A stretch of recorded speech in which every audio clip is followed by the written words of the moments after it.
You've probably heard that space is vast beyond comprehension, that the distances between stars are so enormous they defy human imagination, and perhaps you've wondered just how far you could actually go if you climbed aboard a spacecraft today and simply kept traveling for the rest of your life. Some enthusiasts claim you could traverse millions upon millions of kilometers, perhaps even reach neighboring star systems, while popular science articles often present interstellar journeys as though they're just outside our current capabilities, waiting for the right breakthrough. These numbers get thrown around casually, creating an impression that the cosmos is merely difficult to cross rather than fundamentally limited by the laws of physics and the constraints of human biology. But when you examine the actual mathematics of space travel, the engineering realities of propulsion systems, the biological limits of the human body, and the strange effects that emerge when you approach significant fractions of light speed, a very different picture emerges, one that's simultaneously more restrictive and more fascinating than most casual discussions suggest. To understand how far you could actually travel,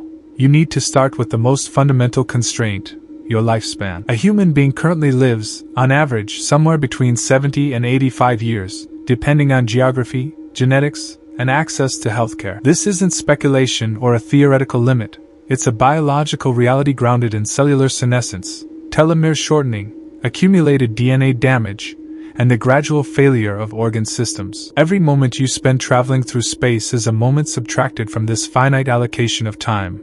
And unlike the romanticized depictions in science fiction, there's no magical suspended animation technology currently available that could extend your conscious traveling years indefinitely. Cryogenic preservation remains firmly in the realm of unproven concepts, with no demonstrated method for safely freezing and reviving a human being without catastrophic cellular damage. So your journey has a clock on it from the very beginning, ticking down the decades you have available. Now consider the speed you could actually achieve with current or near-future technology. The fastest human-made object as of recent years is the Parker Solar Probe, which reached speeds of approximately 192 kilometers per second at its closest approach to the Sun, an astonishing velocity that represents roughly 0.064% of the speed of light. This sounds impressive until you realize that at this speed, reaching even the nearest star system, Alpha Centauri, located about 4.24 light-years away, would take approximately 6,700 years. The Voyager spacecraft, which have been traveling for decades and are the most distant human-made objects from Earth, move at roughly 17 kilometers per second relative to the Sun,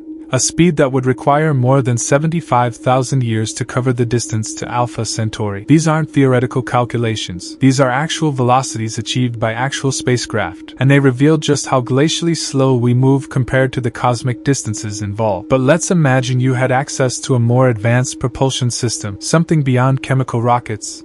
Perhaps a nuclear pulse propulsion system like those proposed in Project Orion, or an ion drive running continuously for years, or even a theoretical fusion rocket that could sustain acceleration for extended periods. The mathematics of acceleration in space become critical here. If you could somehow maintain a constant acceleration of one Earth gravity, which would be ideal because it would create artificial gravity for the crew and feel comfortable to human passengers, the distances you could cover would grow dramatically over time, but not in the linear way you might expect. During the first year of continuous 1g acceleration, you'd reach speeds of approximately 94% of light speed, and you'd cover about half a light year. The second year wouldn't double that distance, though, because as you approach light speed, relativistic effects begin to dominate the mathematics, and additional acceleration produces diminishing returns in terms of velocity increase from an outside observer's perspective, though from your perspective aboard the ship, the effects are quite different. This is where the physics becomes genuinely strange, and where most casual discussions of space travel distance go astray. Special relativity, which has been confirmed through countless experiments and is as solidly established as any scientific principle, tells us that as you approach the speed of light, time dilation occurs. A clock moving relative to a stationary observer runs slower from that observer's perspective. This isn't a mechanical effect or an illusion. It's a fundamental property of space-time. If you were traveling at 99.9% of light speed, time aboard your ship would pass at roughly 1/22nd the rate that time passes on Earth. This means that subjectively, from your perspective inside the spacecraft, you could travel much farther than you'd expect based solely on your lifespan measured in Earth years. The trip that takes thousands of years from Earth's frame of reference might feel like mere decades to you. But there's a critical asymmetry here that limits how we should think about this question. The question asks how far you could travel before you die, and the answer depends on which reference frame we're measuring from. If we're asking how much proper time you experience, your subjective lifespan aboard the ship, then relativistic time dilation becomes your ally, allowing you to subjectively age slowly while covering vast distances. However, achieving these speeds requires enormous amounts of energy, and the energy requirements scale in a way that makes reaching very close to light speed extraordinarily difficult. The kinetic energy of a spacecraft increases without bound as you approach light speed. To accelerate a single kilogram of mass to 99.99% of light speed requires energy equivalent to roughly 700 times its rest mass energy, an amount so staggering that no conceivable power system could sustain it for a crewed spacecraft of any reasonable size. There's another constraint that most discussions ignore entirely: the radiation environment of high-speed space travel. Space isn't empty. It contains a thin but non-zero density of hydrogen atoms, approximately 1 atom per cubic centimeter in interstellar space. When you're moving slowly, these atoms are essentially harmless. But when you're traveling at a significant fraction of light speed, these same atoms become deadly projectiles. At 90% of light speed, a hydrogen atom striking your spacecraft would have kinetic energy equivalent to that atom being accelerated through millions of volts of electrical potential, turning it into penetrating radiation that could damage both ship systems and biological tissue. The faster you go, the worse this effect becomes, and at velocities approaching light speed, the thin interstellar medium effectively becomes an intense radiation beam from your perspective, requiring massive shielding that adds to your spacecraft's mass and compounds the energy problem. Then there's the cosmic ray environment, which presents a slower but cumulative danger. Galactic cosmic rays, primarily high-energy protons and heavier atomic nuclei accelerated to near-light speeds by supernova remnants and other violent cosmic events, permeate all of space. Earth's magnetic field and atmosphere shield us from most of this radiation, but in deep space, you're exposed continuously. Studies of astronauts who spent extended periods aboard the International Space Station have documented increased cancer risks, cardiovascular effects, and potential cognitive impacts from radiation exposure even in low Earth orbit, where Earth's magnetic field still provides partial protection. In deep interstellar space, far from any star's protective heliosphere, the radiation flux would be higher, and over the course of decades, the cumulative dose would become significant. Current estimates suggest that a journey to Mars and back, lasting roughly 3 years, would expose astronauts to radiation doses that significantly increase lifetime cancer risk, and that's for a relatively short trip within our own solar system. The biological effects of long-duration spaceflight extend beyond radiation. Microgravity, or the continuous free-fall conditions that prevail when you're not actively accelerating, causes bone density loss at rates of roughly 1 to 2% per month, muscle atrophy, cardiovascular deconditioning, fluid shifts that affect vision and intracranial pressure, and immune system changes that could make you more susceptible to infections. The longest single spaceflight by a human lasted 437 days, completed by Valery Polyakov aboard the Mir space station, and while he survived and eventually recovered, the physiological toll was substantial. Extrapolating to journeys lasting multiple decades in microgravity suggests that without artificial gravity, which would require a rotating spacecraft of considerable size or continuous thrust, the human body would deteriorate to a point where survival itself becomes questionable, quite apart from any question of how far you traveled. Creating artificial gravity through rotation is possible in principle. The mathematics are straightforward, and small-scale demonstrations have been performed. A spacecraft rotating to create centrifugal acceleration equivalent to Earth's gravity would need to be large enough that the rotation rate doesn't cause disorienting Coriolis effects or excessive differences in apparent gravity between your head and feet. For comfortable conditions, you'd want a rotating section at least several dozen meters in radius, spinning at a rate of a few rotations per minute. This is entirely feasible from an engineering standpoint, but it adds complexity, mass, and failure points to your spacecraft, and it doesn't eliminate the radiation problem or solve the propulsion energy requirements. It merely addresses one of the many biological constraints. So let's construct a realistic scenario using actual physics and current biological knowledge. Suppose you had access to the most optimistic near-term propulsion system, something like a nuclear fusion rocket that could theoretically achieve exhaust velocities of several % of light speed and sustain thrust for years. Such a system exists only on paper currently, but the physics doesn't forbid it, and it represents a reasonable upper bound on what might be achievable with technology that doesn't require revolutionary breakthroughs in fundamental physics.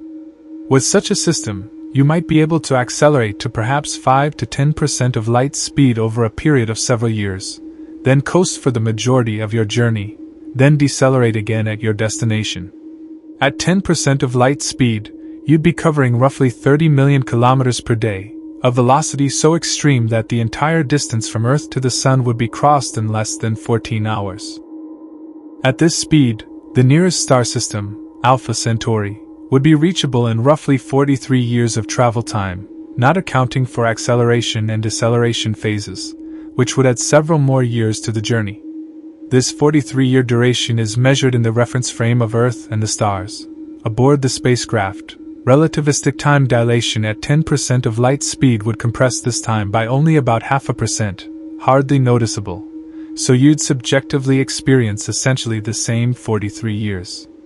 If you began this journey at age 25, you'd arrive at age 68 or older, having covered approximately 4.24 light years, or roughly 40 trillion kilometers.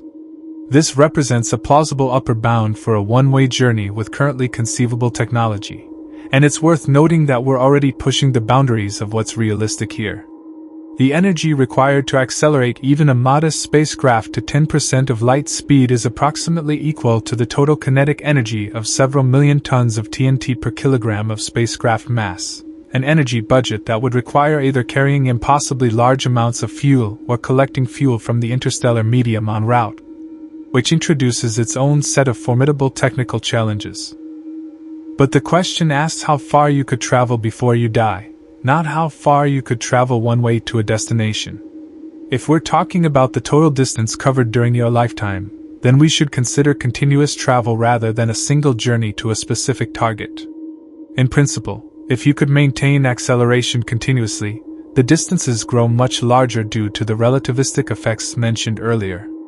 Maintaining one gravity of acceleration for the subjective duration of a human lifetime, say 60 years aboard the ship, would allow you to travel extraordinary distances from your own perspective, potentially thousands or even tens of thousands of light years, crossing significant fractions of the galaxy.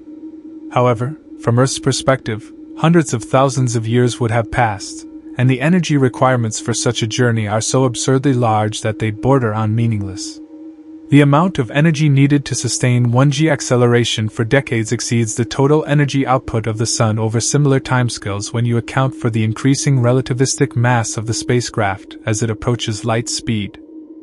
There's a fundamental insight here that reshapes the entire question. The limiting factor isn't just your lifespan or the spacecraft's speed, but the energy available to accelerate a human-carrying spacecraft to velocities where relativistic time dilation becomes significant enough to matter. With chemical rockets, the velocities are so low that time dilation is utterly negligible, and your distance is simply speed multiplied by time. With nuclear propulsion systems, you might reach velocities where time dilation becomes barely measurable but still insignificant for practical purposes. Only with theoretical propulsion systems that could achieve significant fractions of light speed do the relativistic effects become important, and these systems require energy budgets that are currently beyond our technological reach by many orders of magnitude. Let's ground this in actual numbers based on real spacecraft and realistic extrapolations. The New Horizons probe, which flew past Pluto, was launched at approximately 16.26 kilometers per second relative to Earth, making it one of the fastest spacecraft ever launched. If a human could somehow survive indefinitely aboard such a craft, which they obviously couldn't due to all the biological constraints already discussed, but if we ignore those momentarily just to establish a baseline, then in an 80-year human lifetime, traveling at this constant velocity, you would cover roughly 40 billion kilometers, or about 268 times the distance from Earth to the Sun. or approximately 0.007 light-years. This wouldn't even get you to the edge of the Oort cloud, the distant shell of icy objects that marks the outermost boundary of the Sun's gravitational influence, which extends roughly 1 light-year from the Sun. Now let's be more realistic and include the biological constraints. To survive for decades in space, you need a spacecraft with artificial gravity to prevent bone and muscle loss, radiation shielding to limit cumulative radiation exposure to levels that don't guarantee cancer, a closed-loop life support system capable of recycling air, water, and food with near-perfect efficiency, and psychological support systems to maintain mental health during what would be an unprecedented period of isolation and confinement.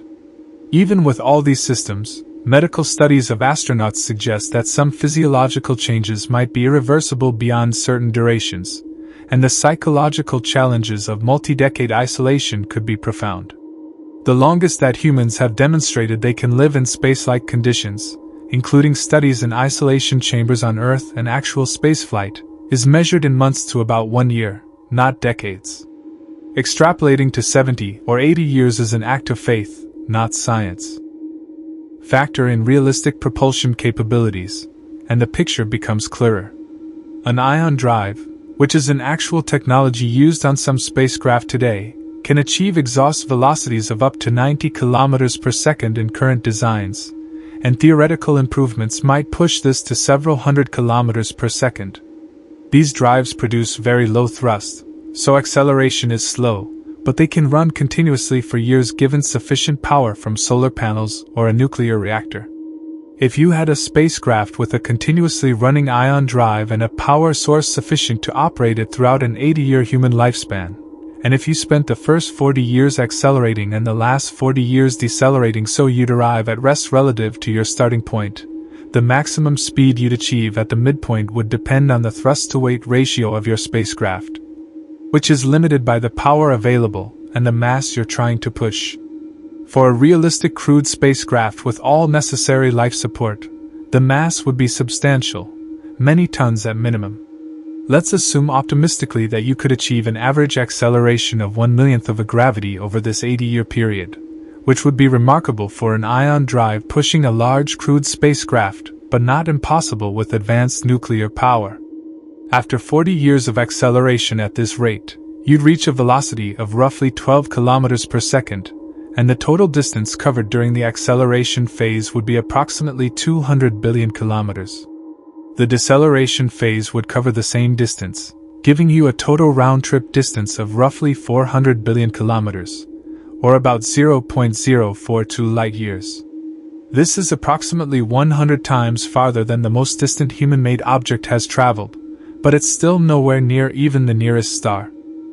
The harsh reality that emerges from these calculations is that with any currently existing or plausibly near-term technology, a human being's maximum travel distance in a single lifetime is measured at most in tens or hundreds of billions of kilometers, which sounds enormous until you express it in light years and realize it's a tiny fraction of 1 light year, leaving you still trapped firmly within the Sun's gravitational neighborhood.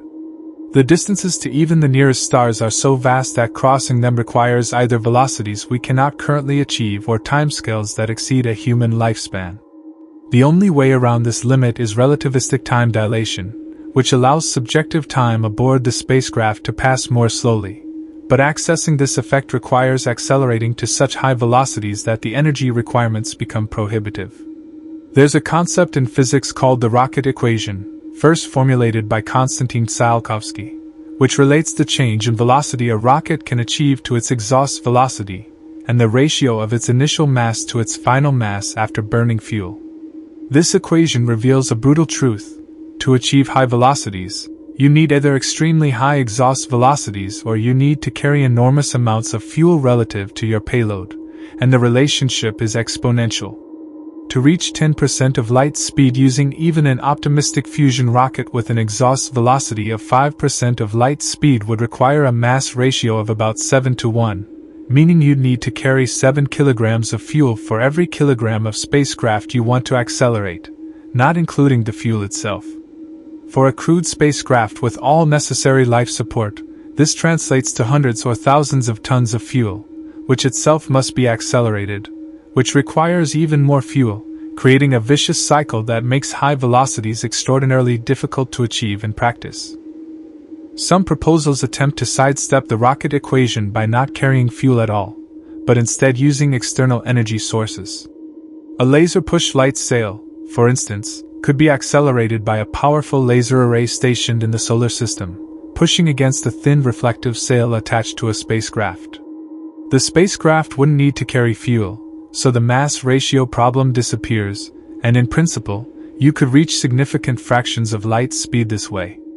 However, light sails work best for tiny probes, and scaling them up to carry humans introduces structural problems with the sail itself and provides no method for slowing down at the destination unless you deploy a second sail or rely on a laser system at your destination, which obviously wouldn't exist if you're the first to arrive. Moreover, the acceleration from a light sail would be gentle, taking years to reach high speeds, and during that time you'd still be subject to all the biological hazards of space. Another exotic proposal is the Bussard ramjet, a theoretical spacecraft that would collect interstellar hydrogen using a giant magnetic scoop, funnel it into a fusion reactor, and use the energy to propel itself forward. This would eliminate the need to carry fuel for the bulk of the journey, but the engineering challenges are immense. The magnetic scoop would need to be hundreds or thousands of kilometers across, and recent analyses suggest that the drag from collecting the hydrogen might actually slow you down more than the thrust from burning it accelerates you forward, making the entire concept unworkable. These ideas populate the speculative end of propulsion concepts, and while they're fun to think about, they're not useful for answering the question of how far you could actually travel with current or near-term technology. So let's return to what's actually achievable and be precise about the numbers. If you're asking about the maximum distance you could travel in space during a normal human lifetime using technology that either exists now or could plausibly exist within the next few decades, the answer is constrained by your lifespan, by the speeds achievable with realistic propulsion systems, and by the biological limits of the human body.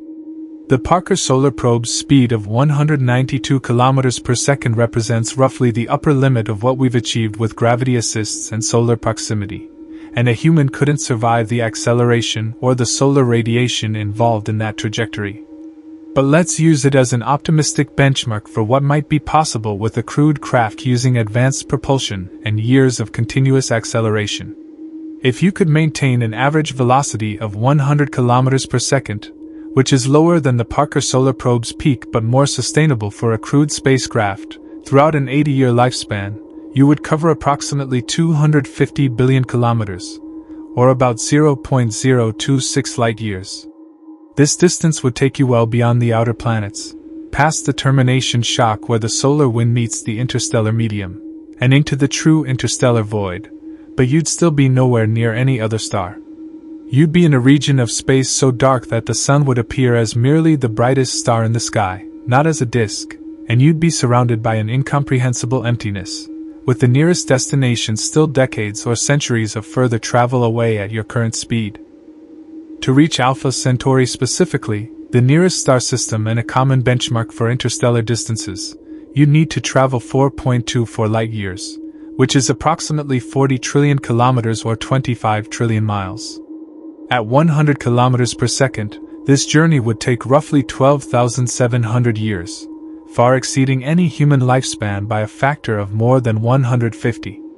To complete this journey within an 80-year human lifetime, you need to travel at roughly 5% of light speed, or about 15,000 kilometers per second, which is 78 times faster than the Parker Solar Probe's record speed and would require propulsion technology significantly more advanced than anything currently existing. But here's where the subtlety enters. If you had such a propulsion system and could reach 5% of light speed, relativistic effects would begin to appear, though they'd still be quite small. At this velocity, time dilation would compress your experience time by about 0.125%, meaning an 80-year journey from Earth's perspective would feel like 79.9 years to you, a difference of about 1 month. Hardly noticeable, but it's the beginning of the relativistic regime. To make time dilation significant enough that it genuinely extends how far you could travel from your own subjective perspective, you need to reach much higher velocities, at least 30 to 50% of light speed, and at that point, the time dilation factor would be around 1.15 to 1.3, meaning you'd age 10 to 20% more slowly than observers on Earth, allowing you to subjectively experience a longer journey. At 50% of light speed, maintaining that velocity for an entire subjective lifetime of 80 years, you'd cover 40 light years from Earth's frame of reference. But you'd only experience about 69 years due to time dilation, so if you started your journey at age 20, you'd be 89 in your own frame when you'd covered 40 light years, having exceeded a normal lifespan slightly but within the range of human longevity in exceptionally healthy individuals. This represents a theoretical maximum that's grounded in relativity but that requires propulsion technology so far beyond our current capabilities that it's more a statement about physics than about realistic travel. The energy to accelerate a crewed spacecraft to 50% of light speed is roughly equivalent to the total energy output of a large power plant running continuously for thousands of years, concentrated into the fuel tanks of a single spacecraft. If we're being truly honest about capabilities today, the maximum distance a human could travel in space before dying, using only current technology and accepting all the biological hazards involved, would be limited by the lifespan of the spacecraft systems as much as by human biology. Current spacecraft are designed for missions lasting years to perhaps a decade or two, not for lifetimes.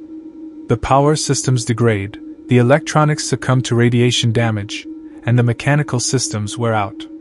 The Voyager spacecraft have lasted more than 45 years, an extraordinary achievement, but they're simple probes with minimal systems, not life support equipped crewed vessels.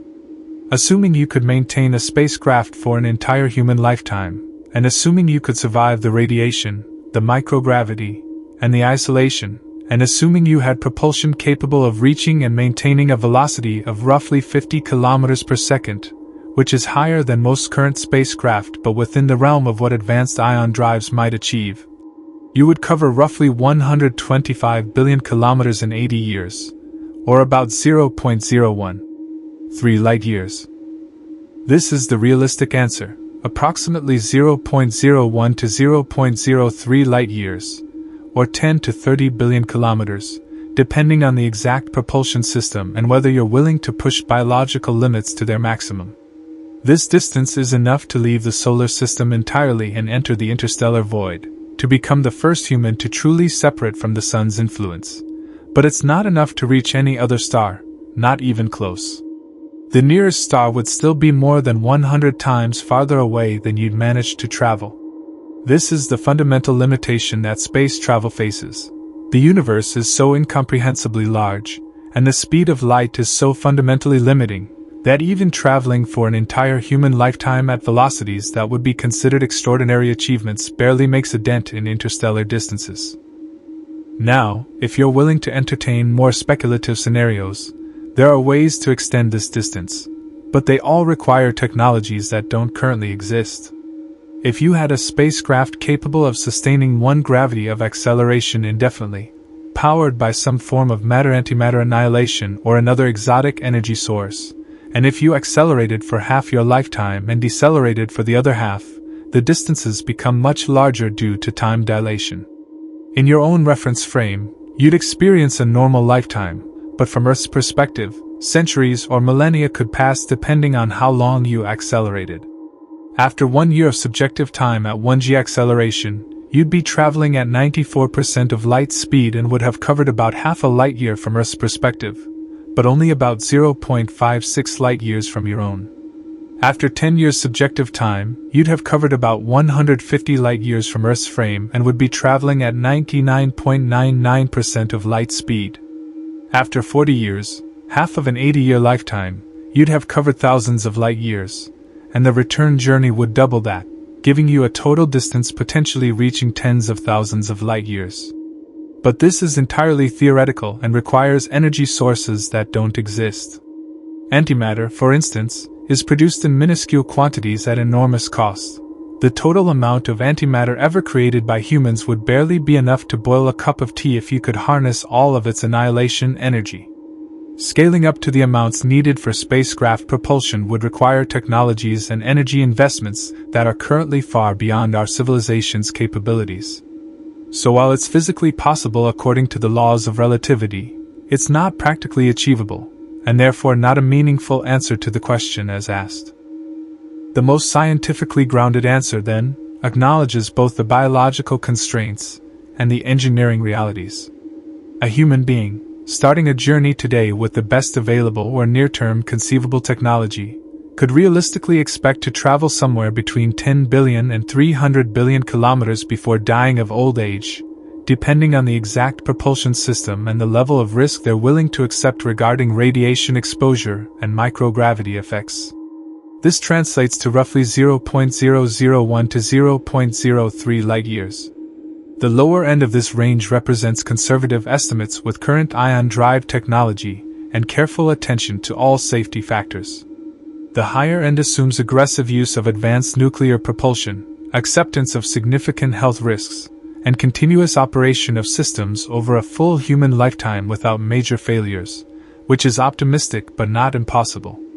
To put this in more tangible terms, 300 billion kilometers would take you roughly 2,000 times farther from the Sun than Earth currently sits, well into the Oort cloud and beyond any planet or known object in the solar system.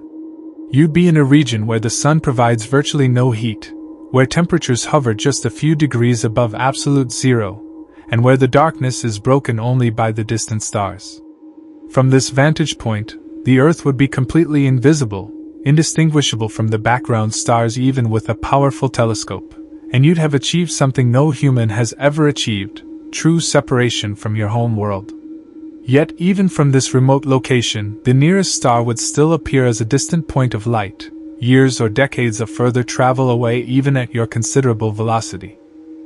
The question of how far you could travel in space before you die has a definitive answer grounded in physics and biology.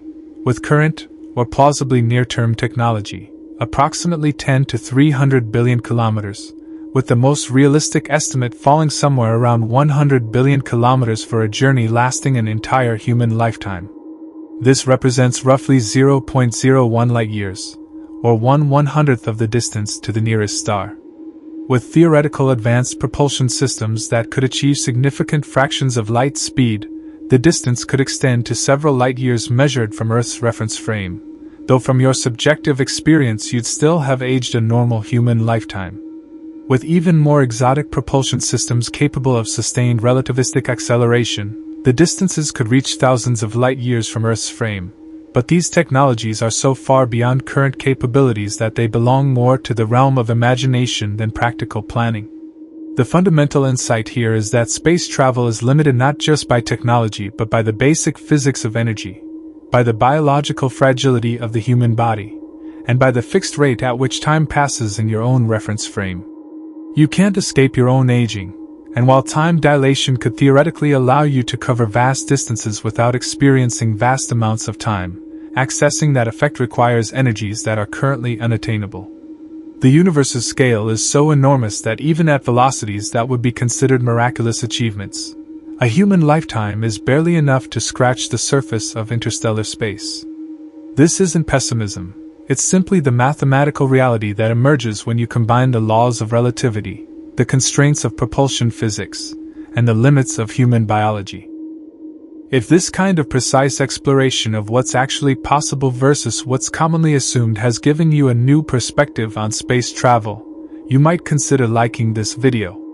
That small action helps ensure that content like this, which prioritizes accuracy and depth over sensationalism, reaches more people who appreciate careful scientific thinking, and it signals to the recommendation algorithms that this kind of detailed exploration is valuable, making it more likely you'll see similar content in the future.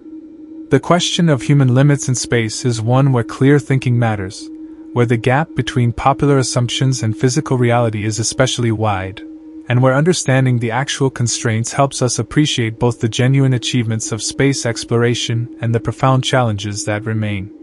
The universe is vast, human lifespans are brief, and the distances between stars are so enormous that even traveling at speeds we can barely imagine would consume lifetimes to cross.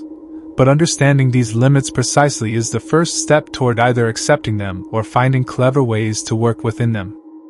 So when someone casually mentions traveling to another star system, or when a science fiction story depicts casual interstellar voyages, you now have the tools to understand just how extraordinary such journeys would truly be, and you can appreciate that the approximately 100 billion kilometers you could realistically cover in a lifetime, while insufficient to reach another star, would still represent an achievement unprecedented in human history, a journey into the true depths of space, into the darkness between worlds, farther than any human has ever ventured. That distance, 0.01 light-years, roughly 100 billion kilometers, represents the actual frontier of human space travel in a single lifetime with current or near-term technology, and understanding this number precisely, without exaggeration or unfounded optimism, gives you a clear-eyed view of both our limitations and our potential as a space-faring species. The precision of this distance, 100 billion kilometers as a realistic maximum with aggressive but plausible technology, becomes even more meaningful when you consider what it represents in terms of human achievement and cosmic scales simultaneously. This figure sits at an interesting intersection where human ambition meets physical law, where what we could accomplish with sufficient dedication encounters the hard boundaries imposed by thermodynamics, relativity, and cellular biology. To travel 100 billion kilometers means leaving behind everything familiar, every reference point that has guided human navigation throughout our entire history, and entering a void so complete that the very concept of location loses much of its meaning. Consider what happens to human perception and psychology at such distances. The entire history of human civilization has unfolded on a planet that orbits at roughly 150 million kilometers from its star, a distance we call 1 astronomical unit.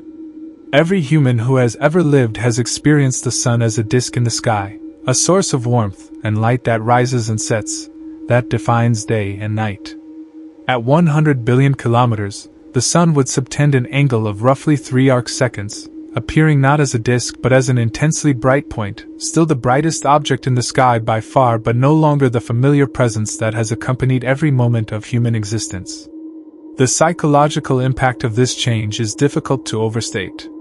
You would be the first human to see the sun as other stars see it, as simply another star, stripped of its special status by distance. The communications delay at this distance creates a peculiar form of isolation that has never been experienced in human history. Light, traveling at its maximum speed, takes approximately 4 days to cross 100 billion kilometers.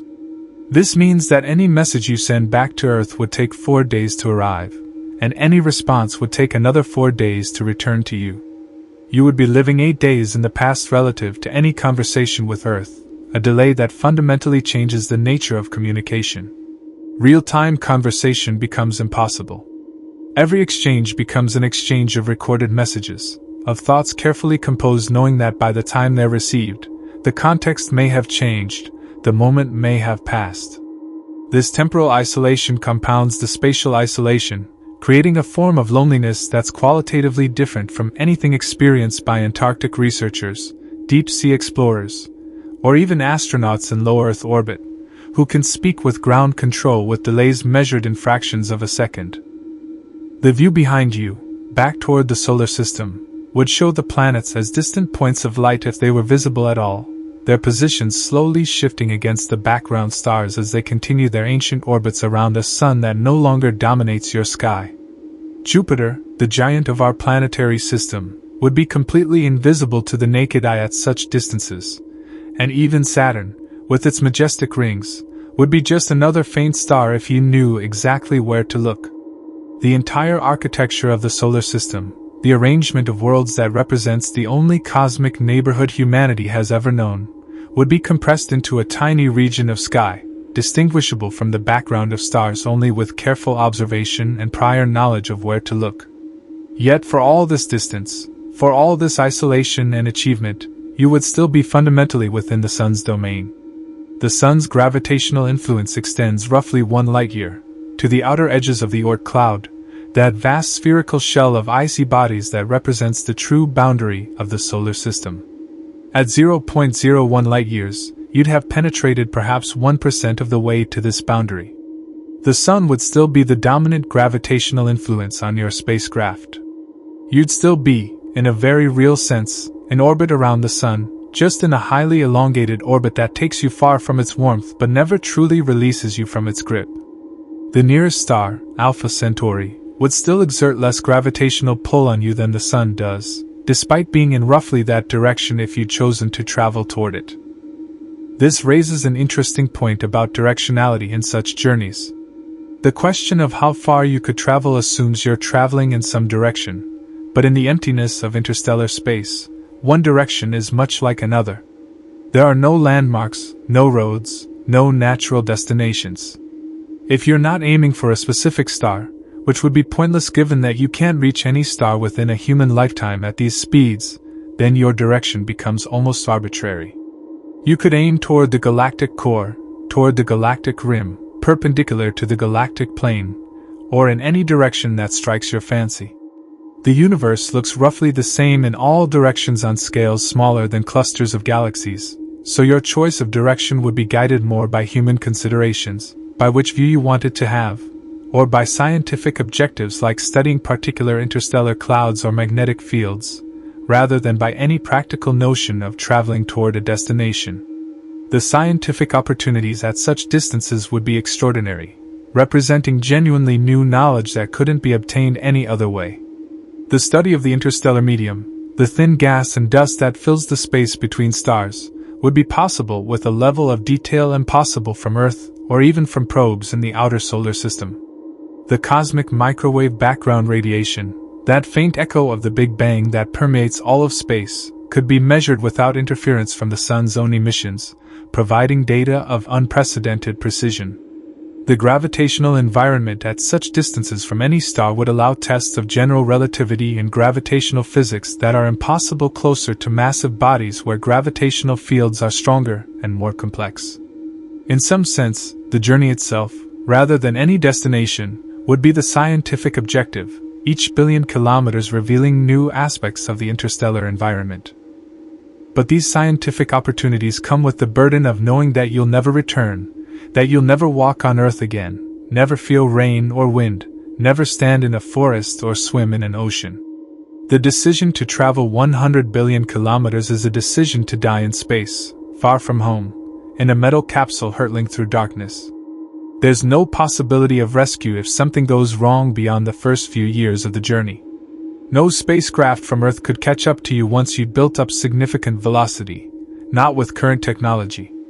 You would be committed absolutely to your trajectory, dependent entirely on the functioning of your spacecraft's systems, knowing that any critical failure would mean death in the void with no possibility of help arriving in time. The resources required to keep a human alive for 80 years in space are substantial. You'd need water, which could be recycled with near-perfect efficiency but would still experience some losses. You'd need food, which means either carrying decades' worth of stored provisions, which would be impractically massive, or growing food aboard your spacecraft using closed-loop agriculture, which introduces complexity and potential failure points. You'd need air, specifically oxygen to breathe and the right partial pressure of nitrogen to prevent oxygen toxicity, and you'd need to remove carbon dioxide, all of which requires functioning life support systems operating continuously without failure for decades. The probability of these systems operating perfectly for 80 years is concerningly low. Even with redundancy and repair capabilities, the cumulative risk of critical failure over such timescales is substantial. And beyond the physical systems, there's the maintenance of mental health.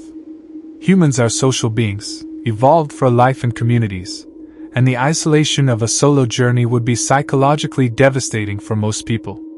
Even with communications with Earth, delayed by days, the sense of disconnection would be profound. If you traveled with companions, you'd be confined to a small space with the same people for your entire remaining life, a situation that would test even the strongest relationships. The psychological screening and support required for such a journey would be unprecedented, and even with the best preparation, the mental health challenges would be formidable.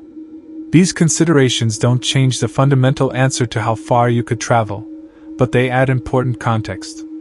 The 100 billion kilometers represents not just a distance, but a complete commitment of your remaining life to a journey with no return, to an existence fundamentally different from anything humans have experienced. It's a distance that's simultaneously an extraordinary achievement and a tiny fraction of interstellar space that places you farther from home than any human has been, but still nowhere near any other home. Understanding this distance precisely, with all its implications, helps frame both the possibility and the profound sacrifice involved in pushing human presence to its absolute limits within a single lifetime, and it reminds us that the cosmos, for all our technological progress, remains fundamentally vast beyond human scales, accessible only at its very nearest edges within the time we're given.